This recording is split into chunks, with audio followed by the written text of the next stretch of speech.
بالله من الشيطان الرجيم. بسم الله الرحمن الرحيم. الحمد لله رب العالمين.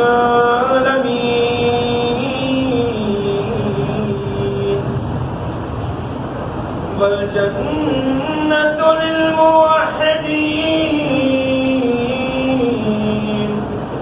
والنار للعاصين. والصلاة والسلام على أشرف الأنبياء والمرسلين وخاتم النبيين ومولانا مولى الثقلين جد الحسن والحسين أبي القاسم محمد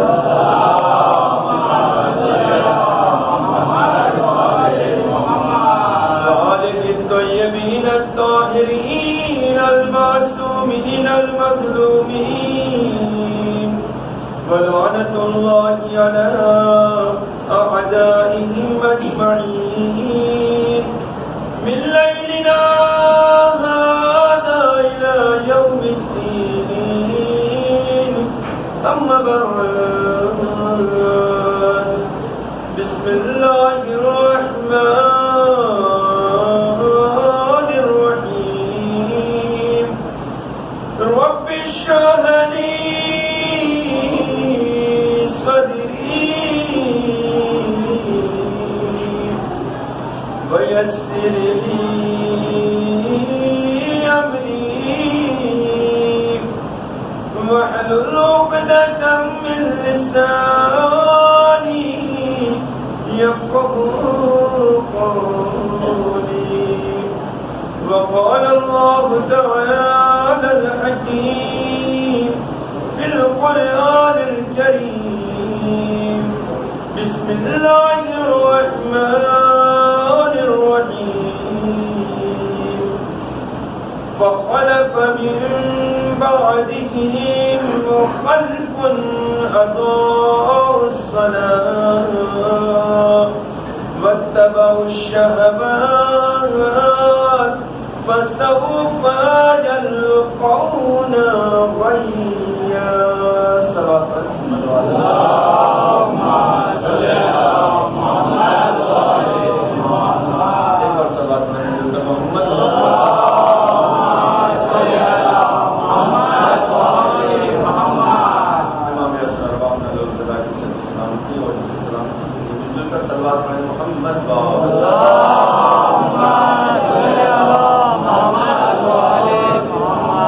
اپنی اور تمام مومنین و مومنات کی تو سلامتی کی آفات و الیاس سے محفوظ رکھنے کے لیے تمام طرح کی طرف سے محفوظ رہنے کے لیے مل جل کر صلوات پڑھیں محمد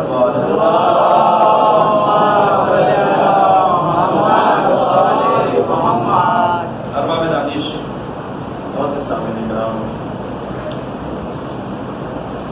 میں نے جس آیت مبارکہ کو سرنامہ سنت قرار دیا ہے سورہ مریم کی آیت نمبر 59 نمبر کی آیت ہے، جس میں خداوند عالم نے ارشاد فرمایا جو لوگوں کو مد نظر رکھتے ہوئے اور اسی آیت مبارکہ کے ذہن میں چند مفروضات کو عرض کر کے آپ انشاءاللہ احمد کو تمام کرنا ہے۔ پروردگار عالم نے ارشاد فرمایا کہ فخلف من بعدهم خلف اضاعوا الصلاۃ واتبعوا الشہوات، ان کے بعد کچھ ایسے لوگ ناخلف اولاد ان کو کہا جاتا ہے پائے گئے کہ جو لوگ ان کے جانشین قرار پائے اور اضاعوا الصلاۃ، انہوں نے نماز کو ضائع کر دیا، واتبعوا الشہوات، اور انہوں نے شہوات کی پیروی کیا. نتیجہ کیا ہے؟ فسوف یلقون غیا. تو یقیناً عنقریب وہ لوگوں کے لیے ہلاکت ہے جس سے وہ دوچار ہوں گے. یہ آیت مبارکہ کی ظاہری آیت کا ترجمہ ہے اور اس کا مفہوم. دو تین باتوں کو بیان کرنا ہے. پہلی چیز یہ کہ اپنے بزرگوں کی اتباع کرتے ہوئے، جبکہ وہ اس دور میں زندگی گزار رہے ہیں کہ جو رسول کا زمانہ ہے، رسول کا پیریڈ ہے. باتیں جب آتی ہیں عمل کی تو کہتے ہیں کہ ہمارے آباء و اجداد یہ کیا کرتے تھے، یہ کیا کرتے تھے. تو مولانا ہم میں سے چھوڑ دیں. آج بھی یہی بات آتی ہے کہ ہمارے آباء و اجداد یہ کام کرتے چلے آئے اور آپ آج اسلام کی بات کر رہے ہیں، دین کی بات کر رہے ہیں. بھیا یا تو مسلمان ہونے کا تمغہ لے کر رکھیے، یا تو پھر آباء و اجداد کی سیرت پر قائم رہیے. قرآن کہتا ہے کہ جو لوگ آباء و اجداد کی باتوں پر قائم رہتے ہیں، توجہ چاہتا ہوں، اور وہ منحرف ہیں، انہیں پتا ہے کہ ان کے آباء و اجداد دین حنیف پر قائم نہیں تھے، تو یقیناً انہوں نے اپنے لیے دنیا میں بھی ہلاکت کا کو بلایا ہے اور آخرت میں بھی ہلاکت کا انتظام کیا ہے. وہ لوگ یہاں پر بھی ہلاک ہیں اور آخرت میں بھی ہلاک ہیں. نور علی نور. وہ لوگ ایسے کو جانشین بھی بنا لیتے ہیں اور خود جانشین بن بیٹھتے ہیں ایسے لوگوں کے. کیسے لوگوں کی؟ کہ جو لوگ نماز کو ہلکا سمجھتے ہیں یا ضائع کر دیتے ہیں، برباد کر دیتے ہیں. نماز پڑھتے ہیں لیکن نماز کو ضائع کرتے ہیں، ان کو اپنا جانشین بنا لیتے ہیں، ان کو اپنا رہبر بنا لیتے ہیں. اور ایسے جانشین کی واتبعوا الشہوات، اور یہ جانشین ایسے ہیں، ان کے رہبر ایسے ہیں جو شہوت پرست تھے، شہوت کی اتباع کیا کرتے تھے. نہ نماز سے سروکار تھا، نہ ہی وہ کسی کی حرمت کا خیال رکھتے تھے. یہ شہوت پرست تھے، نماز کو ضائع کرنے والے، برباد کرنے والے تھے. خداوند عالم نے ان لوگوں کا جو یہ گروہ بیان کیا ہے، جتنی بھی آیت مبارکہ ہے، ایک چیز میں بیان کروں آپ کے سامنے کہ جو بھی قرآن مجید کی آیتیں ہیں، تقریباً آیتیں یا تو اسی آیت میں خداوند عالم نے اس کا نتیجہ بیان کر دیا ہے یا اس کے بعد کی آیت میں خداوند عالم نے نتیجہ بیان کیا. جتنے بھی قرآن کی صورتیں ہیں، جتنی بھی آیتیں، یہ لوگ یہ کرتے تھے، یہ کرتے تھے، یہ کرتے تھے، فلاں کام، فلاں کام، فلاں کام. آگے آیت ان کا نتیجہ بتایا کہ ان کا انجام یہ ہے، ان کا انجام یہ ہے. اسی طریقے سے اس آیت مبارکہ میں جو لوگ نماز کو ضائع کرتے ہیں اور ایسے لوگوں کو جانشین چنتے ہیں، اپنا رہبر مانتے ہیں، شہوت پرست ہوتے ہیں، خداوند عالم نے کہا کہ یہ لوگ اپنے آپ کو ہلاکت میں ڈال رہے ہیں. یہ یہاں پر بھی ہلاک ہے، وہاں پر بھی ہلاک ہے. مطلب کیا؟ نہ یہاں پر کامیابی مل سکتی ہے، نہ وہاں پر کامیابی مل سکتی ہے. مفہوم کیا ہے؟ نہ یہاں پر خدا کی نعمتوں سے وہ لوگ سرشار ہو سکتے ہیں، نہ آخرت میں ان کو خدا کی نعمت مل سکتی ہے. یہاں بھی خدا کی نعمتوں سے دور رہیں گے، وہاں بھی خدا کی نعمتوں سے دور رہیں گے. حدیث کہتی ہے کہ یہ وہ لوگ ہیں، کہ یہ وہ گروہ ہے کہ جنت کا تصور تو دور کی بات ہے، جنت کی خوشبو تک بھی ان کے مشان تک نہیں جا سکتی. صلوات پڑھے محمد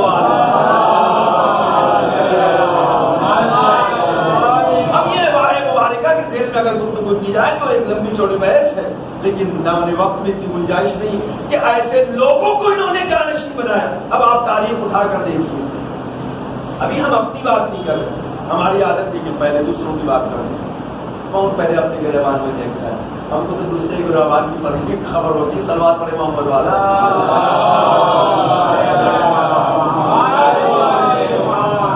تاریخ کے اوراق کو اٹھا کر دیکھیے. قسم خدا کی یہی وہ لوگ ہیں کہ جنہوں نے نماز کو ضائع کیا، نماز کو برباد کیا. رسول اسلام نماز کے لیے مسجد میں بلا رہے ہیں، آپ پہاڑیوں پر بھاگ رہے ہیں. توجہ چاہتا ہوں، آپ پہاڑیوں پر بھاگ رہے ہیں. نماز کا رسول اسلام وضو کا طریقہ سکھا رہے ہیں، آپ تالیاں بجا رہے ہیں. رسول اسلام اذان دینا سکھا رہے ہیں، آپ لہولاد کی باتیں کر رہے ہیں، غنا کی باتیں کر رہے ہیں. حد تو یہ ہو گئی کہ بڑی مشکل سے رسول نے نماز سکھا دیا، دین سکھا دیا، اسلام سکھا دیا کہ اب اس طرح سے نماز پڑھنا چاہیے، اس طرح سے عبادت کرنا چاہیے، اس طرح سے عبادت کرنا چاہیے، خدا کی کو اس طرح سے یاد کرنا چاہیے. یہ نماز کا طریقہ ہے، یہ نماز کا طریقہ. توجہ چاہتا ہوں، لیکن ابھی زیادہ دن نہیں گزرے تھے کہ کوئی اوپر کی طرف ہاتھ باندھنے لگا، کوئی نیچے کی طرف ہاتھ باندھنے لگا، کوئی ہاتھ کھولنے لگا، کوئی کسی طرح سے کھڑے ہونے لگا. لیکن اسلام کے آئین میں آ کر دیکھے تو یہ نمازیں بھی اس وقت صحیح ہوتی اگر انہوں نے رسول کی سیرت سے اس نماز کو عکس کیا ہوتا. لیکن المیہ یہ ہے، تعجب کی بات یہ ہے، مورد افسوس مقام یہ ہے کہ نماز رسول کی نماز کہتے ہیں، لیکن جب صبح کی نماز پڑھانے کے لیے کھڑے ہوتے ہیں تو کبھی 3 رکعت پڑھاتے ہیں، کبھی 4 رکعت پڑھاتے ہیں، کبھی اس سے زیادہ کی خواہش کرتے ہیں. یہ آواز دیتے ہوئے نظر آتے ہیں کہ اگر کہو تو ہم اس طرح سے نماز پڑھا دیں، اتنی رکعت پڑھا دیں. قرآن کہتا ہے کہ یہ شہوت پرست ہے. قرآن کہتا ہے کہ انہوں نے نماز کو ضائع کیا، انہوں نے نشے کی حالت میں نماز بھی پڑھایا، نماز کو ضائع بھی کیا. اور شہوت پرستی کی انتہا یہ ہو گئی کہ نماز انہوں نے سکر کی حالت میں پڑھایا، نشے کی حالت میں پڑھایا. اب انہیں خود کا ہوش نہیں ہے کہ صبح کی نماز پڑھ رہے ہیں یا ظہر کی نماز ہو رہی ہے. سب بات پڑھے محمد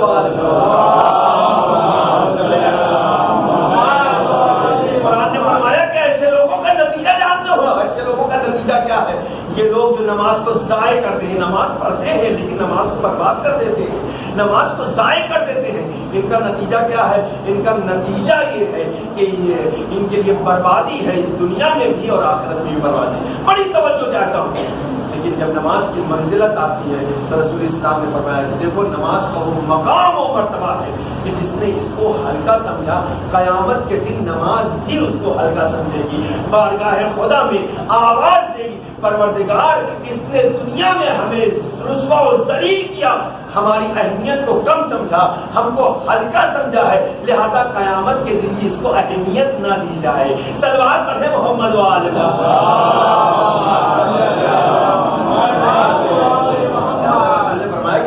مقام سب سے برتر ہے، سب سے اعلیٰ ہے. نماز کو ہلکے میں مت لو. نماز وہ ہے کہ جو تمہارے تمام اعمال کی ضامن ہے.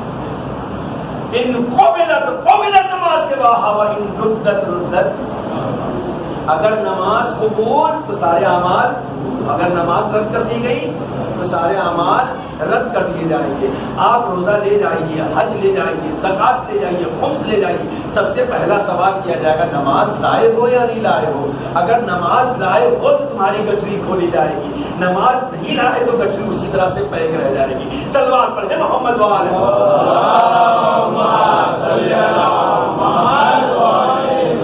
الذین صاحبون. نماز بڑی اہمیت ہے. نماز برائیوں سے بچاتی ہے، نماز منکرات سے بچاتی ہے، نماز غفلت سے بچاتی ہے، نماز شہوات سے بچاتی ہے، نماز بربادیوں سے بچاتی ہے، نماز ضائع ہونے سے بچاتی ہے، نماز تنگدلی سے بچاتی ہے، نماز رزق میں کمی ہونے سے بچاتی ہے. نماز وہ عبادت ہے انسان اگر انجام دے تو خدا عالم آواز دیتا ہے اب تم نے وہ عبادت انجام دیا ہے کہ خدا کا ہاتھ پکڑ کر جو مانگنا چاہے مانگ لے، کیونکہ تم نے خدا سے گفتگو کی ہے. صلوات پڑھے محمد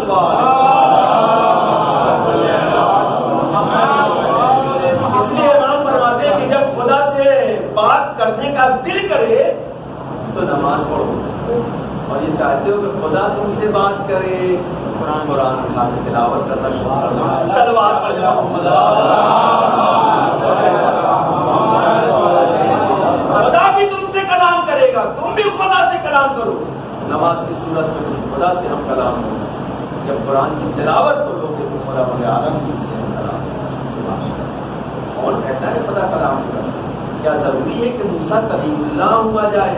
ہر انسان کلیم اللہ ہو سکتا ہے، بشرط یہ کہ وہ خدا کو لائق عبادت سمجھے، لائق سجدہ سمجھے، اور عبادت کو اس طرح سے انجام دے کہ جو عبادت کو انجام دینے کا حق ہے. صلوات پڑھے محمد.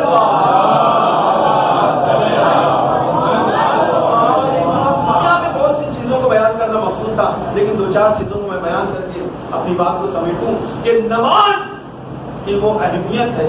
جو لوگ نماز کو ضائع کرتے ہیں, ہلکا سمجھتے ہیں. رسول سے کسی نے سوال کیا, اللہ کے رسول آپ ہی بتائیے کہ وہ لوگ جو نماز کو ضائع کرتے ہیں وہ کون سے لوگ, کیا نماز نہیں پڑھتے ہو؟ نماز پڑھتے ہیں, مسجد میں آتے ہیں, لیکن ان کی نماز اس طرح سے ہوتی ہے کہ کب شروع ہوئی کب ختم ہوئی اس کا اندازہ کسی کو نہیں لگ پاتا. لیکن اس کی بڑی بہترین مثال مولا کائنات نے نہج البلاغہ میں بیان کی. آپ فرماتے ہیں کہ ان کی نماز کوے کی چونچ کی طرح سے ہوا کرتی ہے. کوے کی چونچ کی طرح سے ہوتی ہے. کب رکوع میں چلے گئے, کب سجدے میں چلے گئے, کب قیام میں آ گئے, قیام سے کب رکوع میں چلے گئے, یہ معلوم نہیں ہو پاتا ہے. لہذا ایسی نماز نہ پڑھو کہ جو تمہارے منہ پر مار دی جائے. ایسی نماز پڑھو کہ جو تمہارے لیے قبر میں بھی کام آئے, محشر میں بھی کام آئے, پورے صراط میں بھی کام آئے. صلوات پڑھے محمد.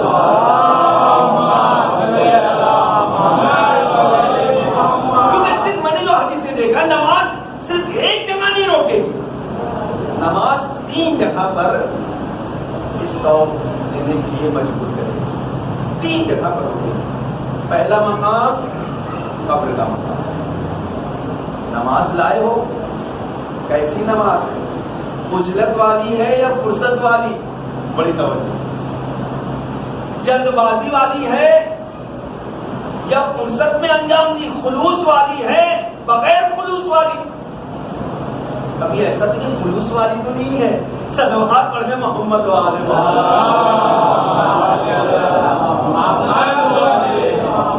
محشر کے میدان میں یہ نماز روکے. قربان جائے ہماری جان. معصوم فرماتے ہیں کہ جہاں کوئی چیز اگر شفیع واقع نہ ہو, شفاعت نہ کرے, قسم خدا کی یہ نماز کھڑی ہو کہ تمہاری شفاعت کرے. یہ نماز ہے جو تمہاری قبر میں مونس اور مددگار واقع ہو. یہ نماز ہے کہ تمہیں پورے سراج سے بخیریت گزار دے گی, تم والدے بہشت ہو جاؤ گے. اگر نماز میں کمی پائی گئی تو یاد رکھنا تم قبر کی منزل سے نکل سکتے ہو, محشر کے میدان سے نکل سکتے ہو, لیکن پورے سراج سے نہیں گزر سکتے ہو. اگر چاہتے ہو کہ پورے سراج سے بخیریت گزر جاؤ تو نماز کو ہلکا نہ سمجھنا. صلوات پڑھیں محمد والا.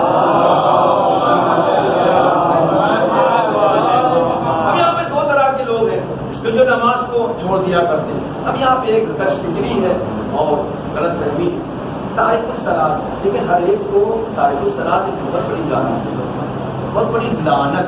اس سے بڑی لعنت آپ کسی کو کہتے تم تارک الصلاۃ, یہ بہت بڑی یعنی واقعی یہ کوئی لعنت خدا کی طرف سے. خدا نہ کرے کہ کوئی تارک الصلاۃ ہو. کیوں؟ کیونکہ تارک الصلاۃ وہ شخص ہے کہ جس کے لیے رسول نے ارشاد فرمایا کہ اگر تارک الصلاۃ ہے تو اس کے ہاتھوں کا لقمہ حرام ہے, اس کی ہمنشینی صحیح نہیں ہے. جہاں پر وہ بیٹھتا ہے وہاں سے خداوند عالم اپنے رزق کو اٹھا لیا کرتا ہے.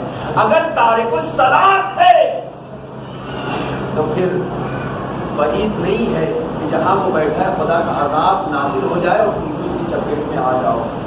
تارک الصلاۃ کے لیے حکم یہ ہے کہ اگر تارک الصلاۃ ہے, حدیث پاک پر تو رونگٹے کھڑے ہو جاتے ہیں, اس کو مسلمانوں کے قبرستان میں دفن مت کرو.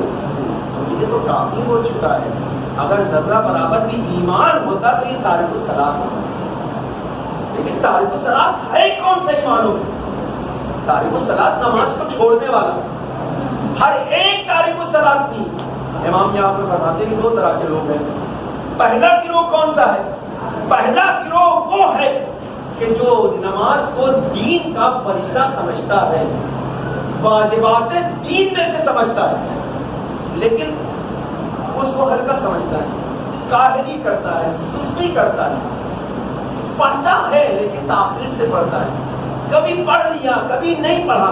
توجہ چاہتا ہوں, میرے جملوں پر غور کریے گا, میں اس کا میں تعمیر ہوں اپنے جملوں کا.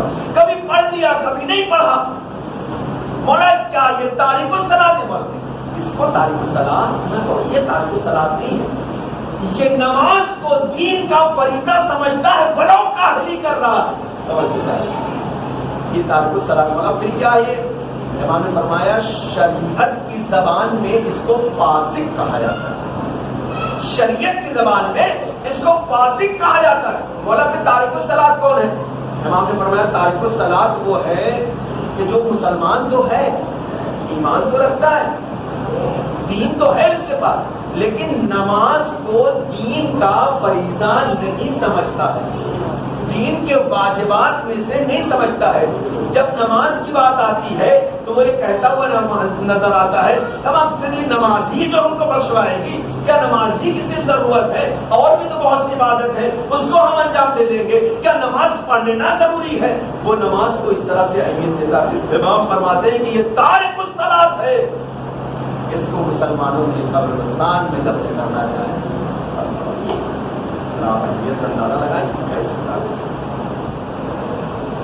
اتنی زیادہ حدیثیں وارد ہیں اس سلسلے میں کہ اگر بیان کیا جائے تو واقعی انسان تعجب کرتا ہے کہ اتنی زیادہ تارک الصلاۃ۔ امام نے فرمایا کہ اس کے ساتھ بیٹھ کر کھانا مت کھاؤ، اس کی مثال کافی بھی ایسی مثال ہے، نماز کو ترک کرتا ہے، نماز کو چھوڑتا ہے، تم اس کے ساتھ کھانا کھا رہے ہو، تمہارا رزق کم ہو جائے گا۔ اپنے رزق کو سلامت رکھنا چاہتے ہو تو تارک الصلاۃ کے ساتھ بیٹھو۔ اس نے معصوم امام رسول اسلام کی حدیث، مولا کائنات کی حدیث، ایک واقعہ یہاں پر بیان کرتے چلوں کہ صلوات پڑھیں محمد وآل محمد۔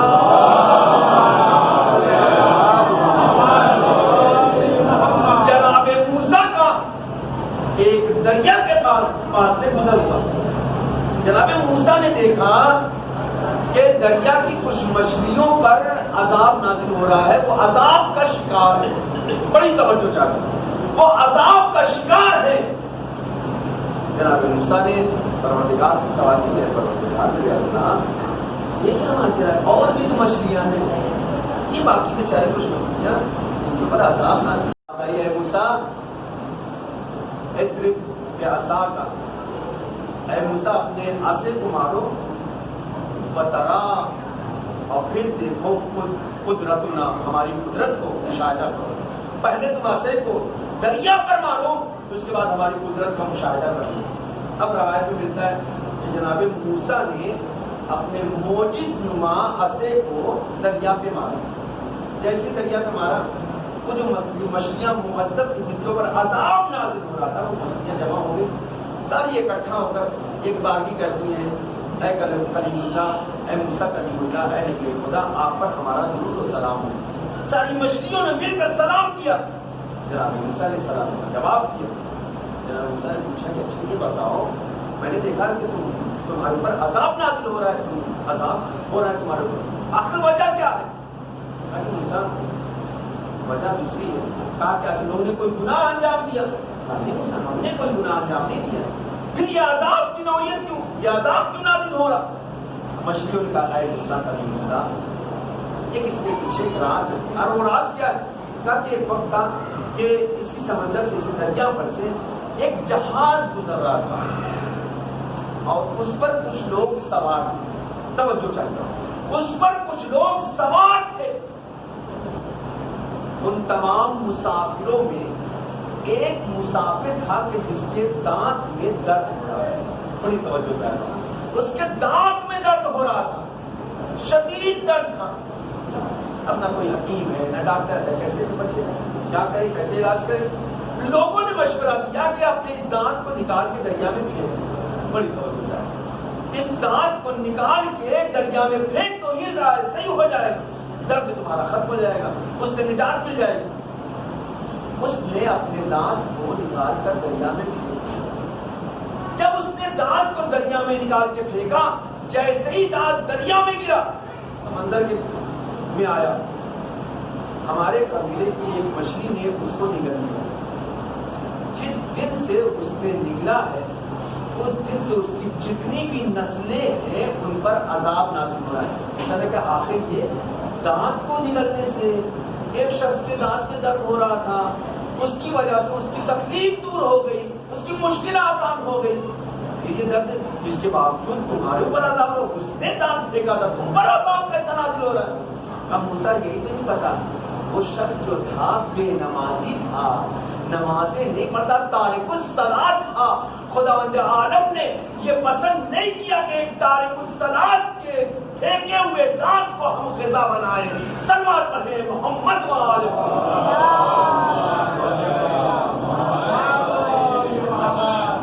اتنا اثر ہے، اتنا شدید اس کا اثر ہے. یہ جناب موسیٰ کلیم اللہ واقع قربان ہے ہماری جانی.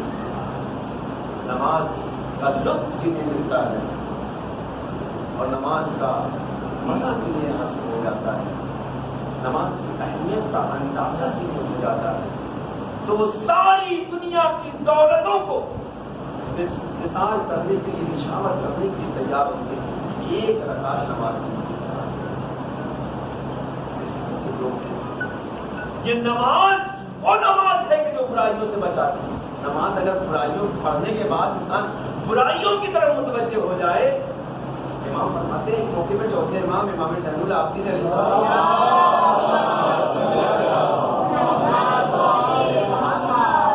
ہماری ولایت کا اقرار کرنے والا کبھی بھی بے نمازی نہیں ہو سکتا ہے. اور آیت اللہ مصباح یزدی اسی حدیث سے استفادہ کرتے ہوئے شاید انہوں نے ارشاد فرمایا، وہ فرماتے ہیں کہ کیسا حسینی ہے کہ جو بے نمازی ہو، کیسا بے نمازی ہے کہ جو حسینی ہو. کبھی بھی حسینی بے نمازی نہیں ہو سکتا ہے اور کبھی بھی نمازی بے حسینی نہیں ہو سکتا ہے. صلوات پڑھیں محمد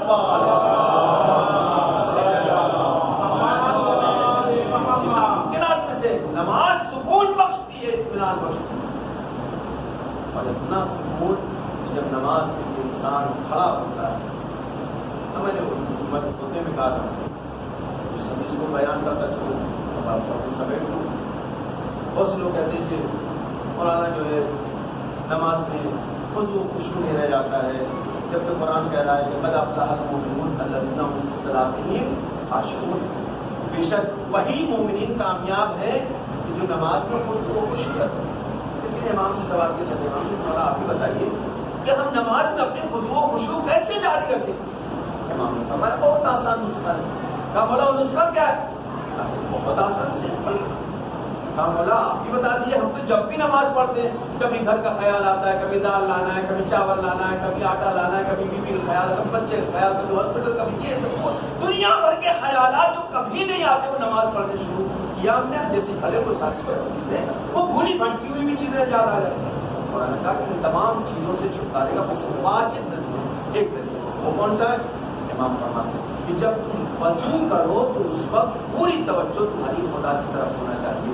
اسی لیے مولا کائنات علیہ الصلوۃ والسلام جب وضو کر رہے تھے، ایک مرتبہ ایک صحابی نے دیکھا کہ امام صاحب قطار آنسو بہا رہے ہیں. امام سے پوچھا کہ مولا آپ وضو کر رہے ہیں، ابھی نماز تو نہیں پڑھ رہے ہیں، آخر اتنا زیادہ خوف کس چیز کا ہے، یہ اتنا تضرع کس چیز کے بارے میں ہے، یہ گریہ کرنا کس لیے ہے؟ امام نے فرمایا تمہیں نہیں معلوم، جب میں وضو کر کے تیار ہوتا ہوں تو مجھے یہ احساس ہوتا ہے کہ اب اس کے سامنے کھڑا ہونا ہے کہ جو پوری کائنات کا مالک ہے. کیا منہ لے کے اس کے دربار میں میں کھڑا ہوں، میں گنہگار ہوں، میں خطا کار ہوں، کیسے اس کے سامنے جایا جائے جو مالک یوم الدین ہے. صلوات پڑھیں محمد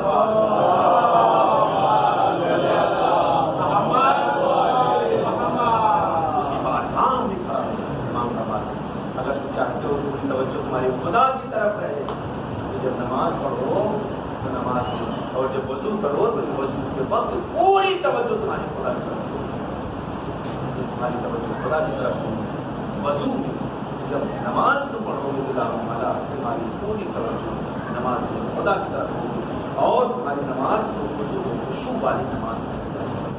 اور اتنا خضوع و خشوع پایا جائے گا کہ اس نماز کی حالت میں اگر پیروں سے تیر بھی نکال لیا جائے تو احساس نہیں ہو سکتا ہے.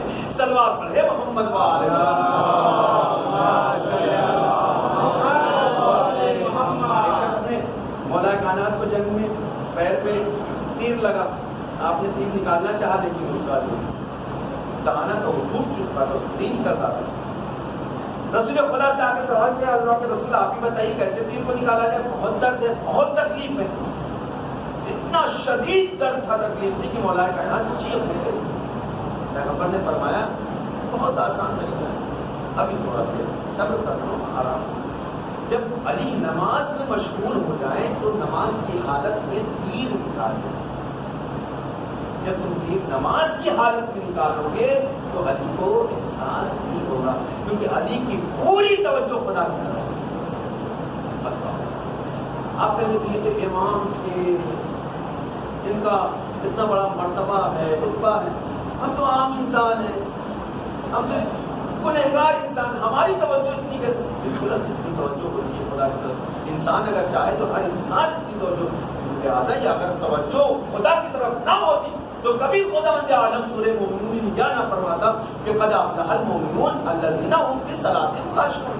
مومنین کے لیے فرمایا ہے, نہ کہ امیر المومنین کے لیے فرمایا ہے. مومنین کی نماز ایسی ہونی چاہیے. امیر المومنین کی نماز کا کیا کہنا, وہ تو صرف خدا جانتا ہے, اس کا رسول جانتا ہے. صلوات پڑھے محمد وآلہ محمد.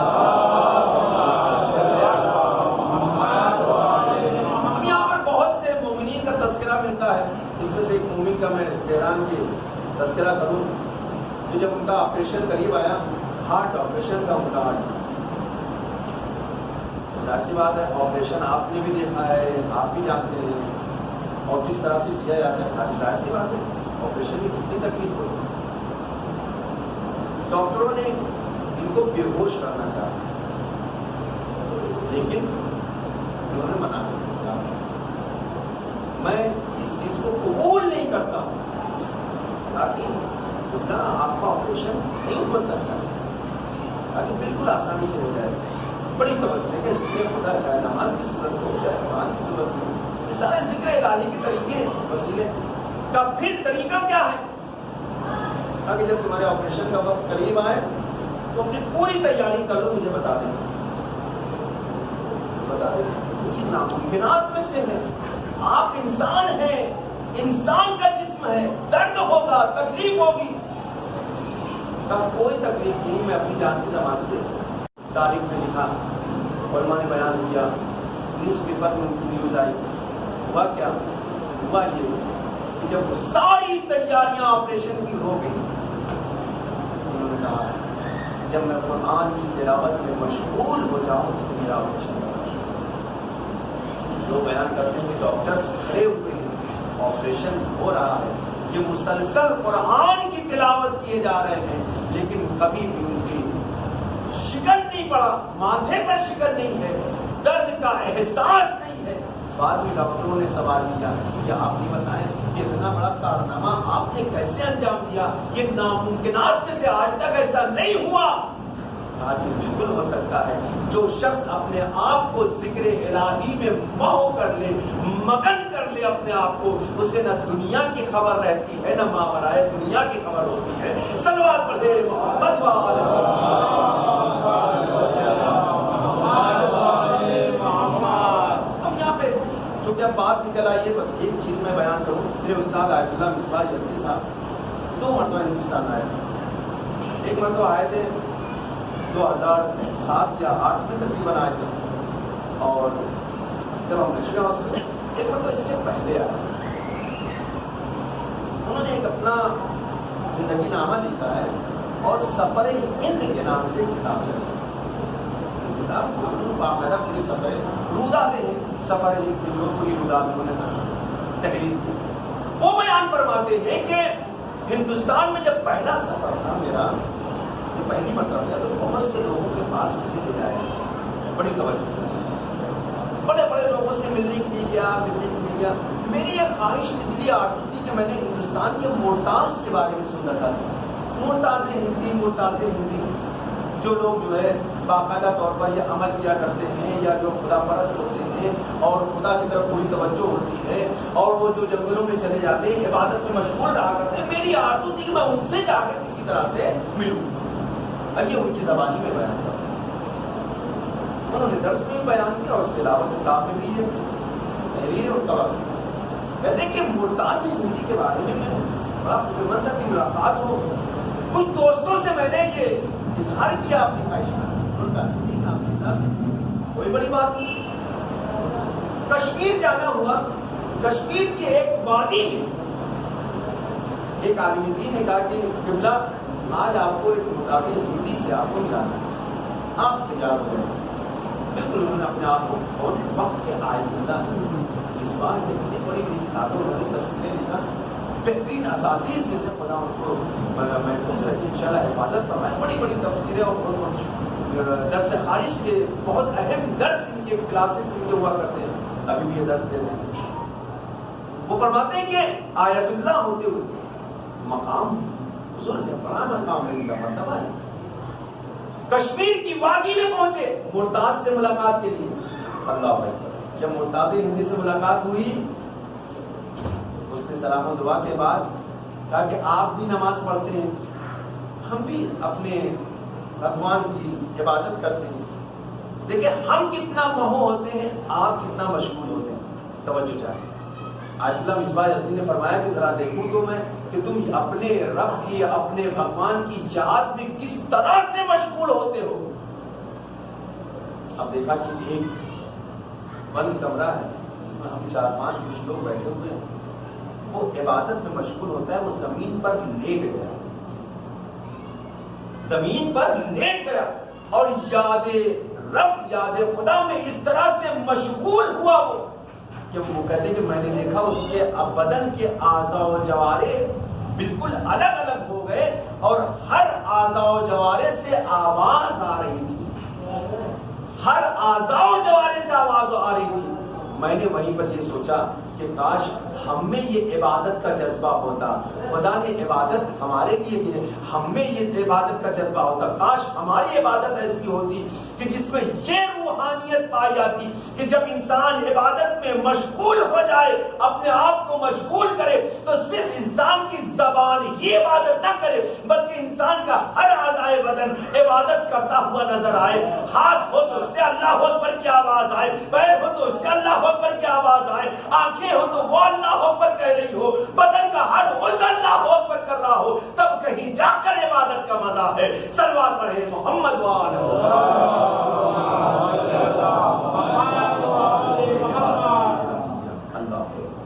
اور یہ عبادتوں کو دیکھنا ہے تو جناب زکریا کو دیکھیے، جناب نوح کو دیکھیے، ان کی داستانوں کا مطالعہ کریں.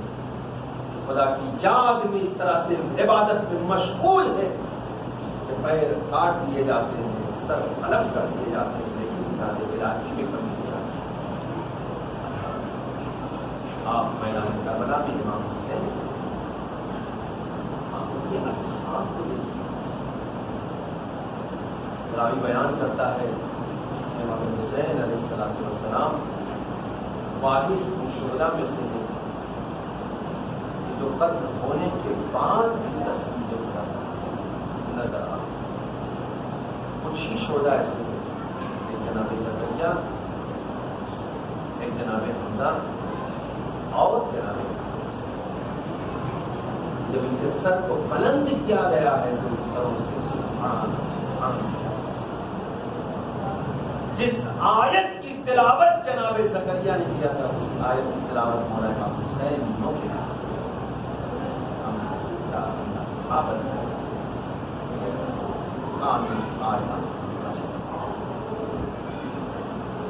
سورہ کہف کی آیت کی تلاوت کرتے ہوئے نظر آ رہے ہیں.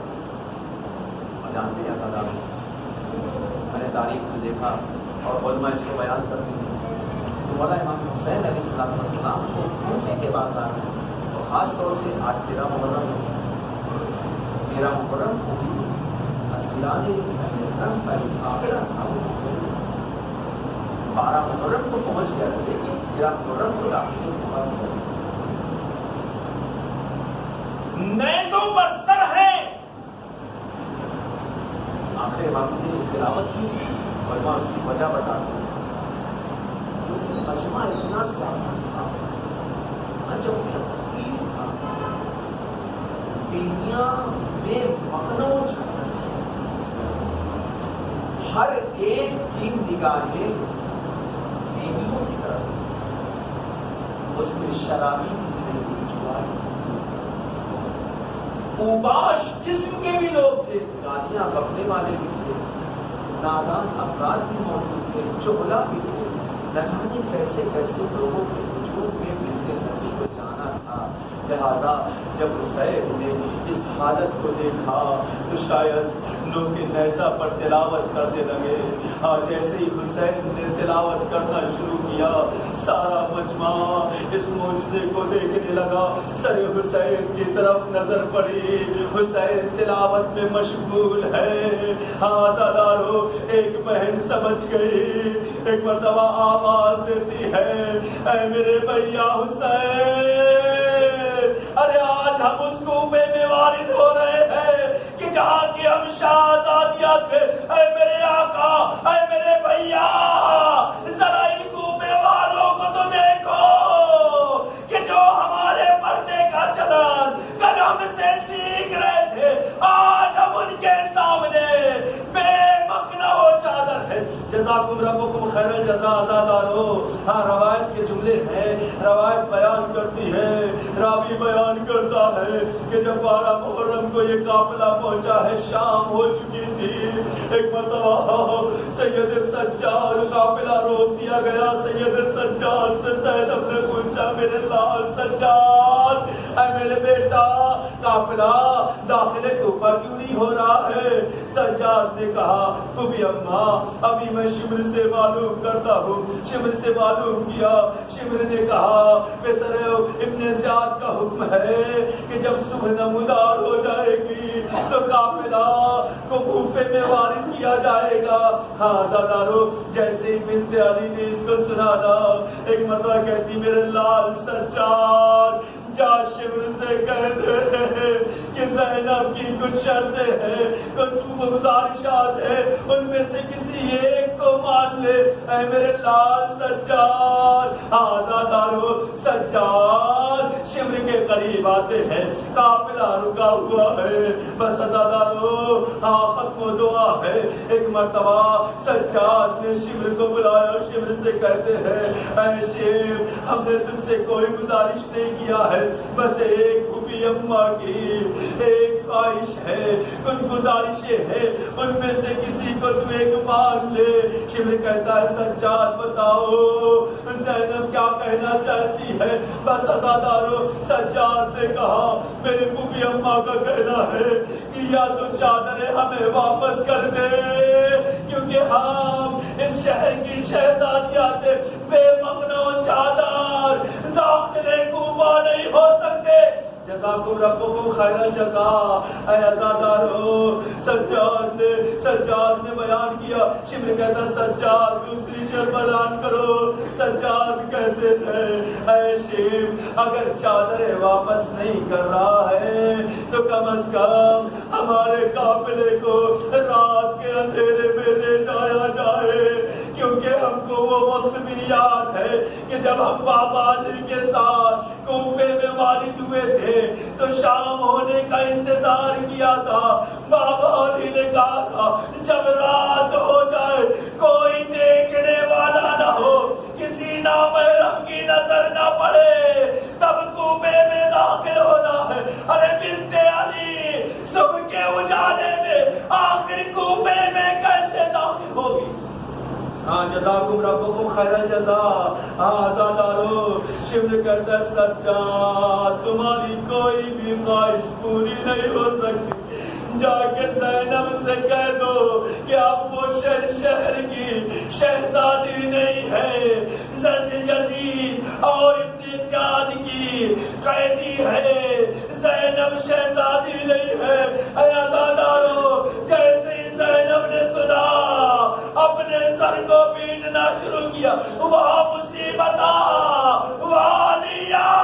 اے بابا لیا دیکھو ہم پر کیسا ظلم ہو رہا ہے، لیکن نہیں پتا آزادارو یہ قافلہ وارد کوفہ کیسے ہوا. جب 13 محرم آئی نا کوفے میں داخل کیا گیا، ہر طرف سے شور کی آواز ہے، ہر طرف سے ایک ندا دی جا رہی ہے حاضر زینب، حاضر ام کلثوم، حاضر فضا، پہچان لو دیکھو یہ زینب بنت علی ہے، یہ ام کلثوم بنت علی ہے، یہ فضا ہے. تماشائیوں کا مجمع ہے، شرابیوں کا مجمع ہے.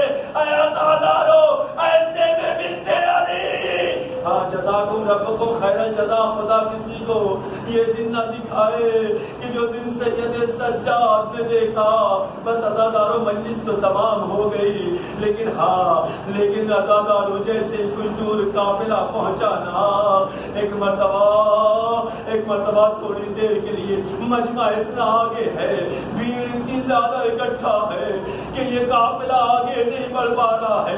قافلہ کچھ دیر رکا رہا. جہاں پر قافلہ رکا تھا نا عزاداروں، گھر کی چھت پر ایک معظمہ تھی، ایک مومنہ تھی. اس نے دیکھا کہ آغوش میں ایک ننھی سی بچی ہے کہ جس کے ہوش سوکھے ہوئے ہیں، جو بار بار پانی کا تقاضا کر رہی ہے. اے عزاداروں، کوفے والوں نے کھجوروں کو پھینکنا شروع کیا. ایک مرتبہ زینب نے بنت علی نے کہا ہم اولاد رسول ہے، ہم پہ صدقے حرام ہے، ہم صدقے نہیں کھاتے. عزاداروں جزاکم ربکم خیر الجزا. یہ مومنہ بڑی دیر سے اس منظر کو دیکھ رہی تھی. اس نے تصور کیا کہ شاید غیرت مند قیدی ہے، یہ صدقہ کھانا پسند نہیں کرتے ہیں. وہ گھر میں جاتی ہے، ایک دشت میں کچھ کھجوروں کو سجا کر لے کر آتی ہے، کوزے میں پانی بھر کے لے کر آتی ہے. عزاداروں ایک مرتبہ جب قریب آئی، وہاں بیٹھ کر کہتی ہے اے میری بچی تو بڑی معصوم ہے. بچی بس تو ایک مظلوم مجھے دکھائی دیتی ہے، تو ایک یتیمہ نظر آتی ہے. تیرے بال الجھے ہوئے ہیں، تیرے گالوں پہ تماچوں کے نشان ہے، تیری گالوں کی لویں پھٹی ہوئی ہے، تیرا کرتا جلا ہوا ہے. میں تجھ سے درخواست کرتی ہوں میرے حق میں 3 دعائیں کر دے. بس عزاداروں مجلس تمام ہو گئی، 3 دعائیں کر دے. ایک مرتبہ وہ بچی جو اپنی پھوپھی کی آغوش میں بیٹھی ہوئی تھی نا، کہتی بتا تیری دعا کیا ہے. عزاداروں وہ کہتی ہے بچی دعا کر خدا تیری طرح میرے بچوں کو یتیم نہ بنائے. بچی نے ننھے ہاتھوں کو اٹھایا. اے میرے اللہ تجھے میری یتیمی کا واسطہ، اس مومنہ کے بچے کبھی میری طرح یتیمی کا منہ نہ دیکھنے پائے. جزاکم ربکم خیر الجزا. ایک مرتبہ پھر سے سکینہ نے کہا اے معظمہ اپنی دوسری دعا بتا. عزاداروں ایک مرتبہ کہتی ہے اے میری بچی میرے حق میں دعا کر دے، جلد سے جلد مجھے حج کرنے کی توفیق ہو. بچی نے ننھے ہاتھ اٹھائے، دعا کیے میرے معبود تجھے میری یسیری کا واسطہ، تجھے میری یتیمی کا واسطہ، اس کو حج نصیب فرما. بس عزاداروں جب دعا پوری ہو گئی نا، ایک مرتبہ بچی نے سوال کیا اے معظمہ بتا تیری آخری دعا کیا ہے. اس مرتبہ اس نے عجیب جملہ کہا اے یتیمہ، اے بچی میری دعا یہ ہے تو دعا کر دے کہ مجھے جلد سے جلد مدینے جانا نصیب ہو اور میری شہزادی کی زیارت کا شرف حاصل ہو. عزاداروں کا مسائل تمام ہو گئے، شہزادی کی زیارت کا شرف حاصل ہو. مرتبہ جیسے مدینے کا نام سنا نا سکینہ کہتی ہے اے معظمہ کیا تم مدینہ جانتی ہے؟ کہا میں بہت اچھے سے جانتی ہوں. کس شہزادی کی بات کر رہی ہے؟ کہا میری یہ تو شہزادی ہے. نام کیا ہے؟ کہا اس کا نام زینب بنت علی ہے. کس کی بیٹی ہے؟ میرے مولا امیر المومنین کی بیٹی ہے. کہاں پہ رہتی ہے؟ محلہ بنی ہاشم میں رہتی ہے. تو اسے کیسے جانتی ہے؟ ایک مرتبہ معظمہ کہتی ہے ارے کیسے نہ جانوں، 3 سال تک ان کی خدمت میں تفسیر قرآن کے علم کو حاصل کیا ہے. جزاکم ربکم خیر الجزا. کیا دیکھے گی تو پہچان لے گی. کیسے ناممکن ہے کہ میں دیکھوں اور اسے نہ پہچان سکوں. وہ میری معلمہ ہے، میں ان کی کنیز ہوں، وہ میری شہزادی ہے. یہ ناممکن ہے. ایک مرتبہ بچی نے ایک مرتبہ کہا اے معظمہ جا تیری تیسری تیری دعا قبول ہو گئی، خدا نے قبول کر لیا، تجھے زیارت نصیب ہو گئی۔ وہ کہتی ہے حیران ہو کر، اے بچی زیارت تو ابھی میں نے نہیں کیا، کیسے زیارت ہو گئی؟ میں نے تو نہیں دیکھا اپنی شہزادی کو۔ ایک مرتبہ ابھی یہ گفتگو ہو رہی تھی، اے زہرا نے، ارے علی کی بیٹی زینب نے اپنے چہرے سے بالوں کو ہٹایا، اے حمیدہ ارے تو نے بھی نہ پہچانا، ارے میں تیری شہزادی زینب بنت علی ہوں، ارے مجھے نہ پہچانا، یہ وہی کوفہ ہے جہاں کی میں شہزادی تھی، بس سننا تھا۔